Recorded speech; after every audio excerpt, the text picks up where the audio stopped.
Hello everyone, welcome back to the channel. आज के इस वीडियो में हम डिस्कस करेंगे class 8 NCERT chapter number 5 universal franchise and the India's electoral system के टॉप 5 मोस्ट इम्पॉर्टेंट एमसीक्यूज़ को। ये इस चैप्टर का एमसीक्यू सीरीज़ का पार्ट 2 है। मैंने इससे पहले पार्ट 1 अपलोड किया है जिसमें हमने टॉप 50 एमसीक्यूज़ डिस्कस किए हैं और हम उसके ही आगे ये सीरीज़ कंटिन्यू कर रहे हैं। तो आप उस वीडियो को भी ज़रूर देखिएगा क्योंकि वहाँ भी हमने कुछ इंपॉर्टेंट क्वेश्चंस को डिस्कस किया है। और इन दोनों वीडियो से देखने से पहले अगर आपने मेन वीडियो जिसमें एक्सप्लेनेशन किया है, मैंने बहुत ही ईजी लैंग्वेज में आपको वन शॉट वीडियो की हेल्प से पूरे चैप्टर को समझाया है, तो आप उस वीडियो को भी ज़रूर देखिएगा। तो चलिए शुरू करते हैं। क्वेश्चन नंबर 51 है, विच राइट इज़ अ की feature of universal adult franchise.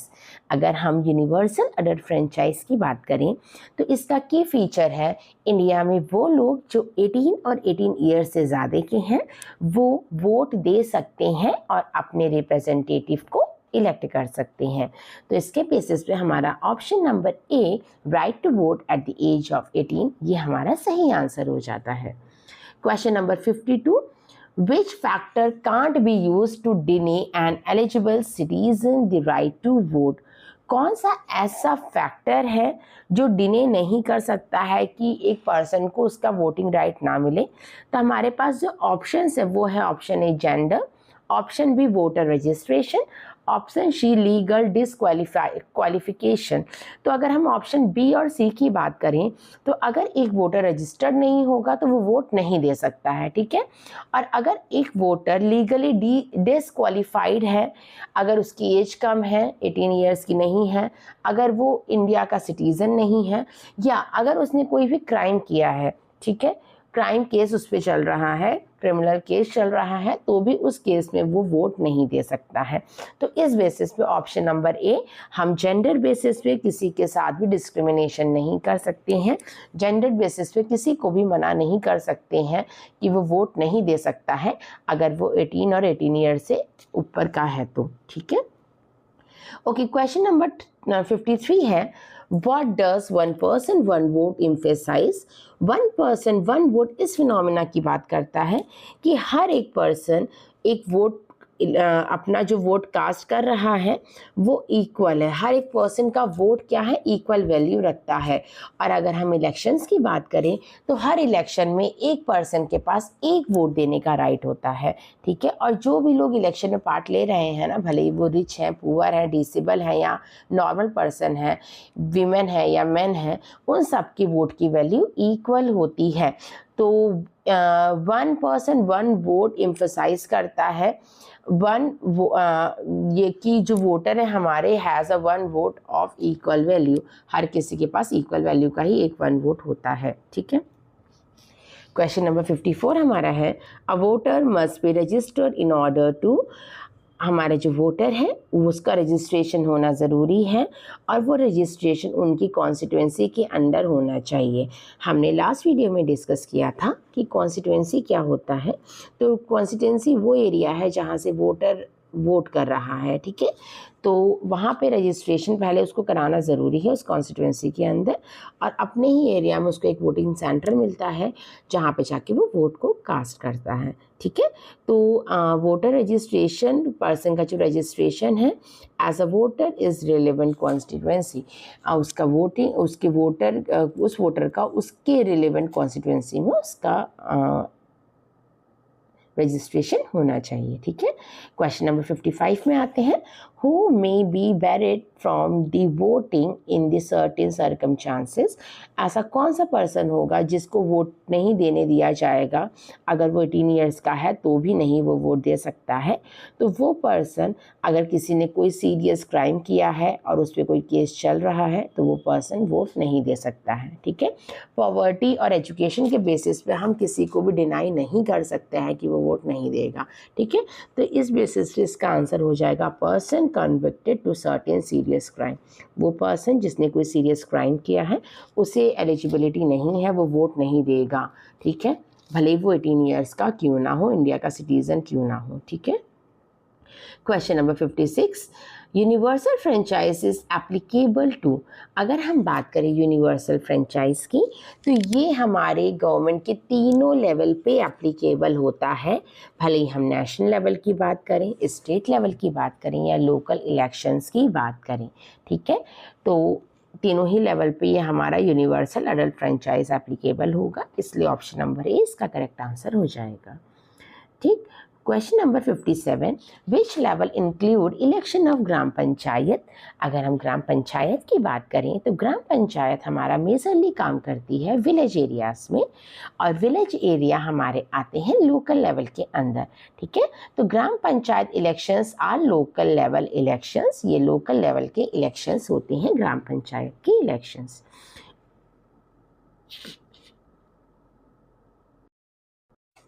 Question number 58 है, why should know person vote on behalf of another person. कोई एक पर्सन के बिहाफ में दूसरा पर्सन क्यों नहीं वोट कर सकता है। अगर इजी लैंग्वेज में बात करें, जैसे कि आपके अगर पेरेंट्स एलिजिबल है और आप भी एलिजिबल हो, तो आप अपना ही वोट देने के लिए जाओगे, अब वो अपना वोट कास्ट करेंगे, आप दोनों एक दूसरे के प्लेस में वोट कास्ट नहीं कर सकते हो।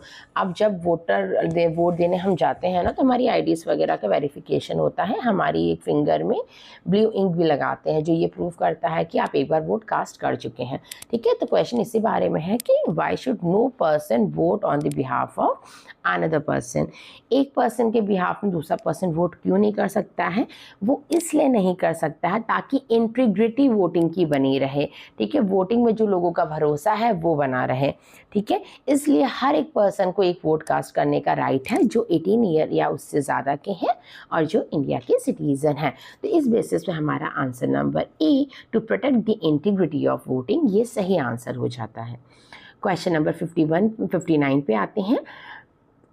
क्वेश्चन नंबर 59 है, what does a representatives do. Representatives जो होते हैं वो क्या करते हैं, तो रिप्रेजेंटेटिव मेजरली रिप्रेजेंट करते हैं वोटर्स को इन अ लेजिस्लेटिव बॉडी। जो हम वोटर्स हैं ना, हम कॉमन सिटीजन्स हैं, हम हर एक चीज़ नहीं अपने हाथों में ले सकते हैं, इसलिए हमने वोट के थ्रू एक ऐसे पर्सन को इलेक्ट किया है एज अ रिप्रेजेंटेटिव जो हमें रिप्रेजेंट कर रहा है लेजिस्लेटिव बॉडी में, जो हमारे बिहाफ में डिसीजन मेकिंग कर रहा है। ठीक है, तो रिप्रेजेंटेटिव जो इलेक्टेड पर्सनस होते हैं वो कॉमन पीपल, कॉमन सिटीज़न को लेजिस्लेटिव बॉडी में रिप्रेजेंट करती हैं, उनकी प्रॉब्लम्स को रखते हैं, उनकी जितनी भी इश्यूज़ हैं, डेवलपमेंट रिगार्डिंग हो सकता है, जॉब रिगार्डिंग हो सकता है। ठीक है, तो ये रिप्रेजेंटेटिव का ही काम है, जो विनर होगा वो हमारी लेजिस्लेटिव बॉडी में हमारे इश्यूज़ को डिस्कस करेगा, उसका सोल्यूशन फाइंड आउट करेगा। तो इस बेसिस पे आंसर हो जाता है represents voter in the legislative body. ठीक है, क्वेश्चन नंबर 60 है, what is meant y equal voice in democracy. अगर हम बात करें इक्वल वॉइस ऑफ डेमोक्रेसी की, तो ये वही फिनोमिना है जिसमें हम ये बोल सकते हैं कि हर सिटीज़न जो एलिजिबल सिटीज़न है वो अपने व्यूज़ को एक्सप्रेस कर सकता है अपने वोट की हेल्प से। ठीक है, और हर सिटीज़न की वोट इक्वल होते हैं हमारे डेमोक्रेटिक कंट्री में। ठीक है, तो हम ये भी बोल सकते हैं voting gives eligible citizens an opportunity to express their political choices. Voting एक वो फिनोमिना है, एक वो प्रोसेस है जिसमें जो सिटीजन्स हैं वो अपने व्यूज़ को एक्सप्रेस कर रहे हैं, और कहीं ना कहीं सिटीजन्स भी पार्ट ले रहे हैं, उन्हें भी अपॉर्चुनिटी मिल रही है पॉलिटिक्स में पार्ट लेने की या पॉलिटिक्स में चॉइस अपनी बनाने की। ठीक है, तो इस बेसिस पे हमारा option number A, every eligible citizens can express a choice through voting, ये सही आंसर हो जाता है। क्वेश्चन नंबर 26 की बात करते हैं, 61 की बात करते हैं। क्वेश्चन नंबर 61 है, which value of universal franchise prevent discrimination in voting. ऐसी कौन सी वैल्यू है यूनिवर्सल फ्रेंचाइज की जो डिस्क्रिमिनेशन को प्रिवेंट करता है। तो हमें पता है कि हमारे इंडिया में इक्वालिटी है लोगों में। ठीक है, तो वोट के बिहाफ में भी हम सब सारे वोट को इक्वल मानते हैं, और हर पर्सन को राइट है, जो एक एलिजिबल सिटीज़न है वोट वो कास्ट कर सकता है अगर वो रजिस्टर है, कोई क्रिमिनल केस नहीं चल रहा है। ठीक है, तो वो वोट कास्ट कर सकता है। तो हम कह सकते हैं इक्वालिटी हमारे यूनिवर्स अडल्ट फ्रेंचाइज में वो वैल्यू है जो डिस्क्रिमिनेशन को प्रिवेंट करती है। ठीक है, क्वेश्चन नंबर 62 है, what does accountability to election representatives mean. Accountability to elected representative मतलब कि वो जो पर्सन जिसको लोगों ने वोट दे के जिताया है वो अकाउंटेबल होता है, लोगों के लिए आंसरेबल होता है। आगे चल के उसे ये जवाब देना पड़ता है कि जो भी उसने वादे किए थे वो फुलफिल कर रहा है कि नहीं कर रहा है। ठीक है, तो they are answerable to the person. तो जो रिप्रेजेंटेटिव वो किसके अकाउंटेबल होगा, वो पीपल जो कॉमन सिटीजन है उनके अकाउंटेबल होगा, उन्हें आंसरेबल होगा। ठीक है, क्वेश्चन नंबर 63 है, how does voting encourage civics engagement. Civics engagement मतलब कि जो कॉमन सिटीजन है उनका इंगेजमेंट हम कैसे देख सकते हैं वोटिंग के प्रोसेस की हेल्प से। तो अगर हम वोटिंग की बात करें तो ये इंकरेज करता है सिटीजन्स को ताकि वो इंटरेस्ट ले सके पब्लिक इश्यूज़ में। अब कैसे हम पब्लिक अफेयर्स से इश्यूज़ में इंटरेस्ट लेंगे। देखिए, हम जब भी वोट दे रहे हैं ना तो हम पहले अपनी प्रॉब्लम्स को देख रहे हैं। हम ये देख रहे हैं कि इससे पहले जो सरकार थी उसने कैसे काम किए थे और अभी हमारी इकॉनमी में कौन कौन सी प्रॉब्लम्स हैं। ठीक है, और उनको कौन सॉल्व कर सकता है। ठीक है, हम उसी बेसिस पे एक एलिजिबल रिप्रेजेंटेटिव को वोट देके उसको जिताते हैं। ठीक है, उसको हम वोट देंगे तो कहीं ना कहीं लोगों का भी पब्लिक एंगेजमेंट हमको देखने को मिलता है, सिविक एंगेजमेंट देखने को मिलता है। ठीक है, तो ए ऑप्शन है, it insure citizens to take interest in public issues. Yes, ठीक है, तो ए ऑप्शन सही हो जाता है। क्वेश्चन नंबर 64 है, why is responsible citizenship linked with voting. कैसे हम वोटिंग के थ्रू एक रिस्पॉन्सिबल सिटीजनशिप को लिंक कर सकते हैं, या हम ये कह सकते हैं कि जो वो पर्सन वोट देने जा रहा है वो एक रिस्पॉन्सिबल सिटीजन है। हम ऐसा इसलिए बोल सकते हैं क्योंकि जो सिटीज़न है ना वो बहुत वाइसली सोच कर जा रहे हैं और वोट दे रहे हैं। और बीइंग अ रिस्पॉन्सिबल सिटीज़न हमें वोट देने से पहले ना सारी पार्टीज़ के बारे में थोड़ी सी हमको नॉलेज होनी चाहिए कि किसने क्या काम किया, कौन कितना करप्टेड है। ठीक है, कौन कितना सोशल वेलफेयर कर रहा है, कौन लोगों के बारे में सोचता है, कौन अपने बारे में सोचता है। ठीक है, तो इस हिसाब से हमको वोट देना चाहिए। तो इस बेसिस पे हम ये बोल सकते हैं कि citizens should use their vote right wisely. Citizens को अपने वोटिंग राइट को वाइजली यूज़ करना चाहिए। उन्हें पैसे की लालच में या उन्हें किसी और लालच में अपने वोट को नहीं बेचना चाहिए, मतलब है ना। ठीक है, ओके, क्वेश्चन नंबर 65 है, what is one aim of accessible election agreement. Accessible election agreement का एक एम होता है कि एवरी एलिजिबल वोटर पार्टिसिपेट करे हमारे वोटिंग में। एसेसिबल मतलब कि जैसे हमने एक एग्जांपल लिया था लास्ट वीडियो, अगर आपने देखा होगा उसमें भी हमने डिस्कस किया कि गवर्नमेंट ने व्हील चेयर प्रोवाइड किए हैं, गवर्नमेंट ने और भी बहुत से रैंप्स बनवाए हैं जिससे जो लोग जिनको विजुअल इम्पेयरमेंट है वो वोट दे सके। मतलब कि गवर्नमेंट ने हर वो कोशिश कर रही है गवर्नमेंट जिससे हर पर्सन, भले ही वो एजुकेटेड हो, भले ही वो डिसेबल हो, भले ही वो पुअर हो, रिच हो, वो आए और वोटिंग सेंटर में अपना वोट कास्ट करे। ठीक है, तो एसेसिबिलिटी मतलब कि हर किसी की पहुंच में होना चाहिए वोट। ठीक है, तो एसेसिबिलिटी का एम होता है कि हर वोटर पार्टिसिपेट कर पाए वोटिंग देने में। ठीक है, ठीक है, तो A option, to enable every eligible voter to participate, this will be the correct answer. ठीक, who may be eligible for home voting facility। अच्छा, कुछ लोग ऐसे हैं जो डिसेबल लोग हैं, ठीक है, या बहुत ओल्ड एज के जो लोग होते हैं उनको होम वोटिंग फैसिलिटी भी प्रोवाइड करी जाती है। ठीक है, तो option A, certain elderly persons and persons with disability may receive home voting facility. ठीक है,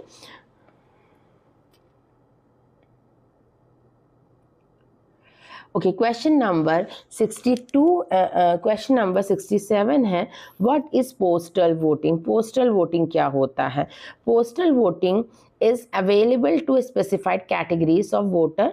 ये कुछ स्पेसिफाइड कैटेगरीज कुछ स्पेसिफाइड वोटर्स के लिए अवेलेबल होती है और इसमें पोस्टल बैलेट के थ्रू स्पेसिफाइड कैटेगरी के पीपल वोट कर पाते हैं। ठीक है, तो option number A, voting through a postal ballot for specified category, ये आपका सही आंसर हो जाएगा। ठीक है, question number 68, how can Braille facility support election. तो ब्रेल, जो हम अगर ब्रेल स्क्रिप्ट की बात करें ना, तो ब्रेल स्क्रिप्ट थी ही विजुअल इम्पेयरमेंट्स पर्सन्स के लिए, जो आंखों से देख नहीं पाते ना, उनके लिए आई थी। तो ब्रेल फैसिलिटी भी हमारे इलेक्शन में गवर्नमेंट ने इंट्रोड्यूस की है, जो एसेसिबिलिटी को बढ़ाता है, और वो लोग यहाँ पर वोट कर पाएंगे जो विजुअल इम्पेयर्ड है या जिनको देखने में कोई भी प्रॉब्लम है। ठीक है, तो they have visual impaired voter participate. ठीक है, तो ब्रेल फैसिलिटी की हेल्प से जो विजुअल इम्पेयर्ड वोटर्स है वो पार्टिसिपेट कर पाते हैं ज़्यादा से ज़्यादा। क्वेश्चन नंबर 69 है, why are polling arrangement needed in remote areas. Polling arrangement क्यों ज़रूरी है रिमोट एरियाज़ में?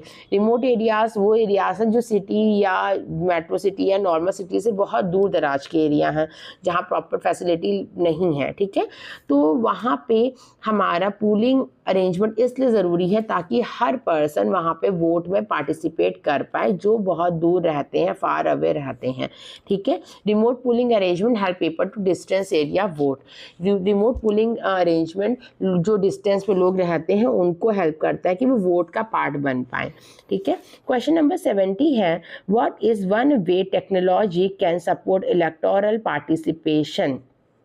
तो टेक्नोलॉजी हमारी हेल्प करती है एलिजिबल वोटर को, रिक्वेस्ट करती है असिस्टेंट और एक्सेस सर्विसेज के लिए। ठीक है, तो इस बेसिस पे हमारा ऐप बेस्ड असिस्टेंट रिक्वेस्टेड हमारा सही ऑप्शन हो जाएगा। ठीक है, क्वेश्चन नंबर 71 है, what percentage of eligible voter approximately did not vote in 2024 election.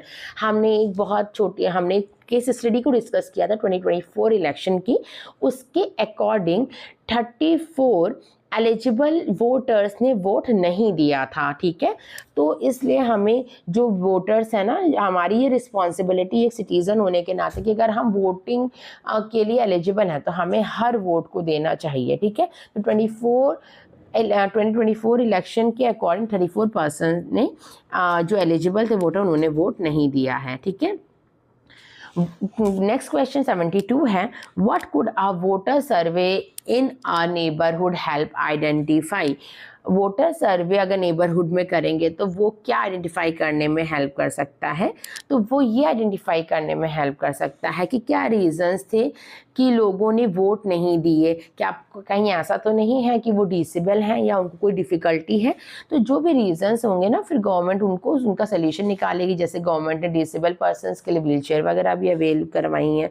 ठीक है, ब्रेल वोटिंग का भी हमारा अवेलेबिलिटी हो गई है। ठीक है, तो वो लो पार्टिसिपेशन की प्रॉब्लम्स को देखते हैं, जो लोकल सर्वे होता है वोटिंग के लिए जो सर्वे होते हैं, और उसके हिसाब से सल्यूशन निकाले जाते हैं ताकि ज़्यादा से ज़्यादा लोग हमारे वोट कर पाएँ। ठीक है, ओके, नेक्स्ट क्वेश्चन है, What did the Uttaramerur inscriptions describe. तो हमने एनसीईआरटी में एक केस पढ़ा था उत्तरामेरु इंस्क्रिप्शन।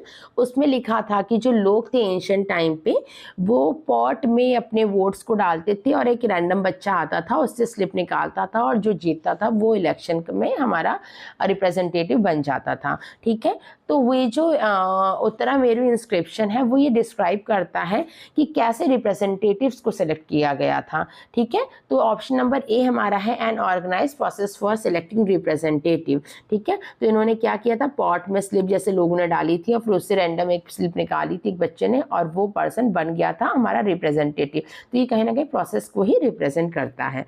ठीक है, क्वेश्चन नंबर 47 है, where were candidates name written in the Uttaramerur process. Uttaramerur process की अगर बात करें तो उस इंस्क्रिप्शन में लिखा था, क्योंकि एंशिएंट टाइम में पेपर लोगों के पास नहीं होते थे, तो लोग पाम लीफ में लिखकर कैंडिडेट का नाम डालते थे पॉट के अंदर। ठीक है, तो answer number option number A on the palm leaf हमारा सही आंसर हो जाएगा। ठीक है, नेक्स्ट क्वेश्चन 75 है, what was used to hold the palm leaf. Palm leaf किस में रखी गई थी? पाम लीफ पॉट में रखी गई थी, तो ऑप्शन नंबर ए हमारा पॉट सही आंसर हो जाएगा।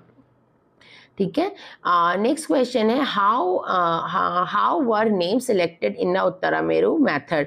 तो हम नेम कैसे सेलेक्ट करते थे उत्तरामेरु मेथड में? तो हमने ऐसे बात करी, एक यंग बच्चा, छोटा सा बच्चा, यंग बॉय आएगा, रैंडमली पाम लीव निकालेगा, जिसका नाम उसमें लिखा होगा वो बन जाएगा हमारा रिप्रेजेंटेटिव, और उसको पब्लिकली उस पाम लीफ को दिखाया भी जाता था, ठीक है, पब्लिकली वो निकाला जाता था। तो हमारा a young boy randomly drew a palm leaf, ये हमारा सही आंसर हो जाएगा।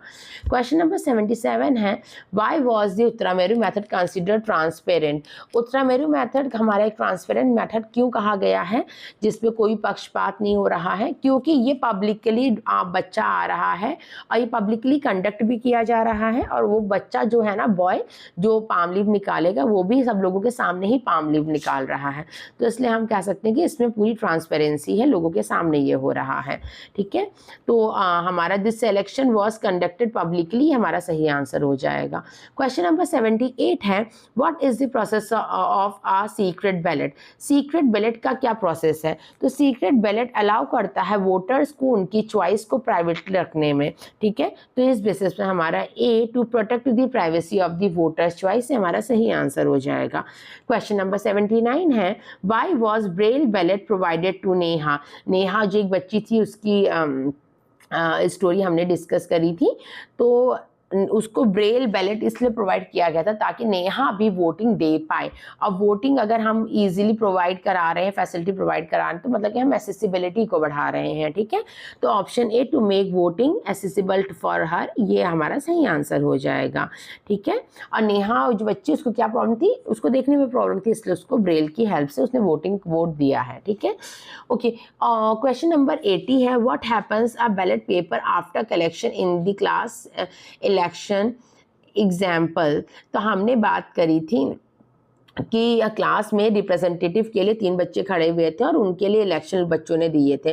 तो पेपर कलेक्शन के बाद क्या हुआ, तो उसके बाद उसको दे आर सील्ड, उनको सील्ड कर दिया गया था और काउंट किया गया था। और काउंटिंग में जिसके हाईएस्ट वोट आए थे वो थी गुरमत, और गुरमत सबसे ज़्यादा हाईएस्ट वोट के संग जीत गई थी। तो option number A, they are sealed and counted, सही आंसर हो जाएगा। क्वेश्चन नंबर 81 है, why did Gurmat win in the class election? Because she receive the highest number of votes, ठीक है। तो option number A, she receive the highest 12 votes उसको मिले थे, ठीक है। तो ये हमारा सही आंसर हो जाएगा। अगर आपने पहले वीडियो नहीं देखा ना, तो आप उसे ज़रूर देखना, क्योंकि उस वीडियो में हमने सब चीज़ें डिस्कस की, तो ये पॉइंट्स भी, ये स्टोरीज भी उसमें डिस्कस की गई हैं, ठीक है। ओके, तो आप चैप्टर की वीडियो ज़रूर देखिएगा, ठीक है। क्वेश्चन नंबर 82 है, what is the role of election officer in the class in a class election? तो इलेक्शन ऑफिसर का रोल पहले तो किसने प्ले किया था? उनके टीचर ने प्ले किया था। और इलेक्शन ऑफिसर का रोल होता है हमारे जो इलेक्शन है वो फेयरली कंडक्ट कराना, फ्रीली कंडक्ट कराना, ठीक है। तो ऑप्शन 2 से ensure the election follow rules Fairlie, हमारा सही आंसर हो जाएगा। क्वेश्चन नंबर 83 है, what can happen if many voters don't make the preference? अगर क्या होता कि बहुत से वोटर्स अपने प्रेफरेंस नहीं बताते, तो नंबर ऑफ वैलिड वोट्स में डिक्रीज, तो उससे क्या होता है, जो वैलिड वोट्स के नंबर है ना वो डिक्रीज हो जाते। तो इसीलिए ये बोला जाता है कि जो भी पर्सन एक्चुअल में एलिजिबल है ना, वोटिंग देने के लिए लायक है, जो एलिजिबल क्राइटेरिया को फुलफिल करता है, उसे वोट ज़रूर से ज़रूर देना चाहिए, ठीक है। ओके, क्वेश्चन नंबर 84 है, what does NOTA communicated to electoral system? NOTA, जिसका फुल फॉर्म हमने लास्ट वीडियो में भी डिस्कस किया था, नन ऑफ द अबव होता है, और ये शो करता है dissatisfaction with all the listed candidate. ये शो करता है कि सिटीजन की जितने भी लिस्टेड कैंडिडेट हैं उनसे सेटिस्फाइड नहीं है और वो किसी को भी वोट नहीं देना चाहता है, ठीक। क्वेश्चन नेक्स्ट है, does NOTA normally change which candidate wins the election? No. हमारा जो नोटा है ना, उसका किसी भी कैंडिडेट को जिताने हराने में कोई भी रोल नहीं होता, ये सिर्फ एक उनका ओपिनियन है, ठीक है। तो NOTA express dissatisfaction but not after the election result, not alert the election result. NOTA हमारा डिससेटिस्फैक्शन रिप्रेजेंट करता है, लेकिन इलेक्शन रिजल्ट पे कोई भी उसका प्रभाव नहीं पड़ता है, ठीक है। क्वेश्चन नंबर 86 है, which institution is describe as an independent constitutional body? तो हमारी जो इलेक्शन कमीशन ऑफ इंडिया है उसको इंडिपेंडेंट कॉन्स्टिट्यूशनल बॉडी कहा गया है, जो रिस्पॉन्सिबल है इलेक्शन करवाने के लिए इंडिया में, ठीक है। क्वेश्चन नंबर नेक्स्ट 87 है, which election is overseen by ECI? ECI elections जो देखता है वो लोकसभा इलेक्शंस को ईसीआई हमारे कंडक्ट कराता है, ओवरसीज करता है इलेक्शन इंक्लूडिंग लोकसभा के इलेक्शंस को भी ओवरसीज करता है वो, ठीक है। Who may assess the election duty कौन कौन असेस कर सकते हैं? इलेक्शन में ड्यूटी हमारे गवर्नमेंट एम्प्लॉयज़ की भी लगती है, टीचर्स की भी लगती है, ठीक है। तो यहाँ पे इसके बेसिस पे हमारे गवर्नमेंट एम्प्लॉयज़ और टीचर सही आंसर हो जाएगा ऑप्शन नंबर ए। ओके, क्वेश्चन नंबर 89 है, why is election duty called mammoth task? Election duty को मैमथ टास्क क्यों बोला गया है? देखिए, अगर हम इलेक्शन की बात करें ना, तो जनरली लोग कहते हैं अरे इलेक्शन ही तो है, क्या ही फ़र्क पड़ जाएगा, लेकिन इलेक्शन एक बहुत इम्पॉर्टेंट हमारी इंडिया के फ्यूचर के लिए हो जाता है, उसको फ्यूचर डिसाइड करने के लिए, ठीक है। और इंडिया में इतने ज़्यादा लोग हैं तो इलेक्शन कंडक्ट कराना एक बहुत ही चैलेंजिंग टास्क है, ठीक है। तो इस बेसिस पे इसका आंसर हो जाएगा, it involves a very large number of people and arrangement. तो इंडिया में इलेक्शन कंडक्ट कराना बहुत ही डिफिकल्ट टास्क है, इसलिए इसको हम मैमथ टास्क भी बोलते हैं। ऑप्शन नंबर इसका सही आंसर हो जाएगा। क्वेश्चन नंबर 90 है, what is the purpose of reserve constituency? Reserve constituency का पर्पस था शेड्यूल ट्राइब्स और शेड्यूल कास्ट के लोगों को कुछ सीट उनके लिए रिजर्व करना, ठीक है।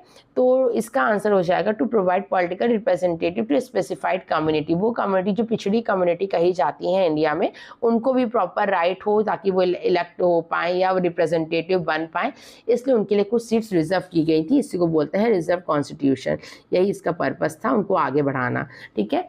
तो हमारा क्वेश्चन नंबर 91 है, how many Lok Sabha seats were reserved for the scheduled caste in 2024? 2024 में लोकसभा में टोटल 84 सीट्स थी जो रिजर्व थी एससी कैटेगरी के लोगों के लिए, शेड्यूल कास्ट लोगों के लिए, ठीक है। एंड अगर हम बात करें 2024 लोकसभा के इलेक्शन में एसटी शेड्यूल ट्राइब कैटेगरी के लिए 47 रिजर्व सीट्स थी, ठीक है। अच्छा, हु वॉज श्याम शरण नेगी? श्याम शरण नेगी कौन थे? तो हमने इनके बारे में भी एक स्टोरी पढ़ी है एनसीईआरटी के डिस्कशन में। तो ये एक स्कूल टीचर थे जो फर्स्ट वोटर बने थे 1951 के जनरल इलेक्शन में, और इन्होंने 100 ईयर्स में भी वोट दिया है। जब ये 100 साल के हुए तब भी उन्होंने वोट दिया था, ठीक है। तो he was the school teacher and the first voter in 1951 general election, ठीक है। क्वेश्चन नंबर 94 है, at what age did Shyam Sharan Negi voted इन 1917? 1917 में श्याम शरण नेगी की एज हो गई थी 100 ईयर्स, और 100 ईयर्स में भी इन्होंने वोट दिया था। तो आंसर ए 100 ईयर्स सही आंसर हो जाएगा। क्वेश्चन नंबर 95 है, what is the first step in the polling process? Polling process का फर्स्ट स्टेप होता है, पहले हमें वेरिफिकेशन करना होता है वोटर्स के नेम का, और उनकी आइडेंटिटी को वेरीफाई करना पड़ता है कि सही पर्सन वोट देने आया है कि नहीं, ठीक है। तो verification and voters name and identity हमारा हो जाएगा इसका आंसर। क्वेश्चन नंबर 96 है, what does the second polling officer do? Second polling officer क्या करता है? तो वो जो भी कैंडिडेट अप्रूव्ड होंगे वो अंदर जाएंगे और वो उनके सिग्नेचर लेगा और उनकी जो एक फिंगर है उसमें लगा देगा ब्लू कलर की इंक, जो आपने जनरली देखा भी होगा इलेक्शन के टाइम पे लोगों के हाथों में उंगलियों में लगी रहती है, ठीक है। तो वो ये प्रूव होता है कि इस पर्सन ने इलेक्शन कास्ट कर दिया है, तो वो वापस फिर से इलेक्शन देने नहीं जा सकता है। तो पोलिंग ऑफिसर क्या करता है? Second polling officer applied ink and task the voter signature, takes the voter signature, वो इंक लगाएगा, वोटर के सिग्नेचर को लेगा। क्वेश्चन नंबर 97 है, what is checked during the final verification? Final verification में जो वोटर है उसको चिट मिलती है वो देखी जाती है, और वोटर की फिंगर देखी जाती है कि क्या उसके फिंगर में ब्लू कलर का निशान लगा है कि नहीं। तो answer A the chit and the voter finger सही ऑप्शन हो जाएगा। क्वेश्चन नंबर 98 है, what does the voter do at the EVM? EVM में वोटर क्या करता है? तो वोटर ईवीएम मशीन के पास जाएगा, वहां पे सारे सिंबल्स को देखेगा, किस पार्टी को उसे वोट देखना है, उसको वोट देना है, उसके सामने वाले बटन को वो प्रेस करेगा। अगर वो किसी भी पार्टी को सिलेक्ट नहीं करना चाहता है तो वो सबसे लास्ट में जो नोटा का ऑप्शन देता है उसे भी प्रेस कर सकता है। तो इस बेसिस पे हमारा press the button for the chosen candidate सही आंसर हो जाता है। क्वेश्चन नंबर 99 29 है, what does a beep from the EVM indicate. Beep, EVM से बीप का आवाज आना मतलब कि हमारा जो वोट है वो रिकॉर्ड हो गया है। तो इस बेसिस पे the voting action has been recorded, ये हमारा सही आंसर हो जाएगा कि हमारा कंफर्मेशन हमें मिल गया है कि हमारी वोटिंग को रिकॉर्ड कर लिया गया है। अब जो लास्ट 100 क्वेश्चन है इस वीडियो का वो है what is the role of VVPAT during the voting. VVPAT allow करता है वोटर को, वो वेरीफाई कर सकता है अपने रिकॉर्डेड वोट को। वीवीपैट की अगर हम बात करें तो ये एक पेपर है जो हमें प्रोवाइड होता है वोट, हम जब वोट दे देते हैं वहाँ पे, तो हमको उससे ये पता चलता है कि हम जिसको चाहते हैं हमारा वोट उसी पार्टी को गया है कि नहीं। ठीक है, तो यहाँ पे हमारे 100 क्वेश्चंस पूरे हो चुके हैं। आप दोनों वीडियो को एमसीक्यू के ज़रूर देखिएगा और जो एक्सप्लेनेशन पोर्शन है उसको भी ज़रूर देखिएगा। अगर आपको ये वीडियो, ये सीरीज़ पसंद आ रही है तो आप प्लीज़ चैनल को लाइक, शेयर और सब्सक्राइब ज़रूर करिए। फिर मिलते हैं ऐसे ही दूसरे टॉपिक में, ठीक है। और मैं कोशिश करूँगी आपको हर टॉपिक को ईजी लैंग्वेज में एक्सप्लेन करने की। चलिए फिर मिलते हैं नेक्स्ट वीडियो में। अपना ज़्यादा से ज़्यादा सपोर्ट ज़रूर दीजिएगा।